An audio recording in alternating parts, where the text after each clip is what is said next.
চাঁপাইনবাবগঞ্জ যেন এক মৃত্যুর জনপদ। 1 বছর 2 মাসে 12 খুন। খুন হয়েছেন ক্ষমতাসীন আওয়ামী লীগ ও তার অঙ্গ সংগঠনের 12 নেতাকর্মী। অভ্যন্তরীণ বিরোধে এক পক্ষ হত্যা করছে আরেক পক্ষের লোকদের। একের পর এক হত্যাকাণ্ডে উদ্বেগ আতঙ্ক জেলা জুড়ে। স্থানীয় সংসদ সদস্য খুঁজছেন জীবনের নিরাপত্তা। বিস্তারিত ডেস্ক রিপোর্ট।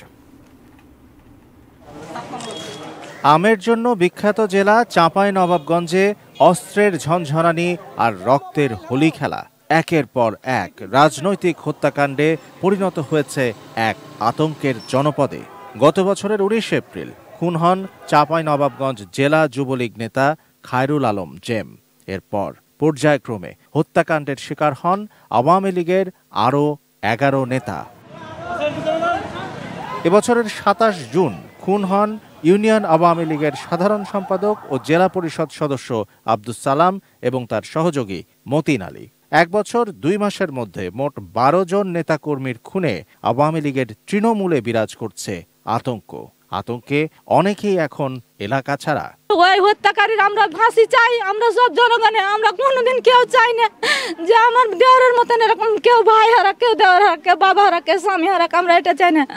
জেলা আওয়ামী লীগের নেতারা বলছেন তীব্র হয়ে উঠেছে দলের অভ্যন্তরীণ বিরোধ। গত সংসদ নির্বাচন ঘিরে কোন্দল আরও রক্তক্ষয়ী। ক্ষমতা ও আধিপত্য বিস্তারের দ্বন্দ্বে আওয়ামী লীগের নেতাকর্মীদের হত্যায় ব্যবহার করা হচ্ছে বিএনপি জামায়াতকেও।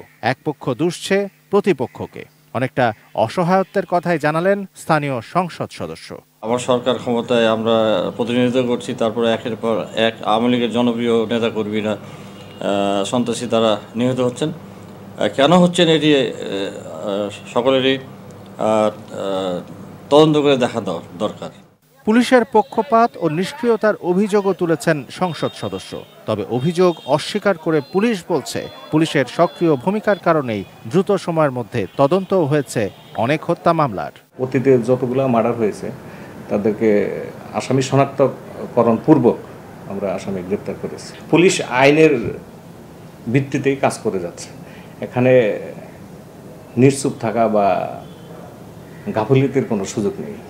দলীয় বিভেদ ও হত্যাকাণ্ড বন্ধে দলের হাইকমান্ডের হস্তক্ষেপ কামনা করছেন তৃণমূলের নেতাকর্মীরা। Shamsul Arefin, desk report, ATN news.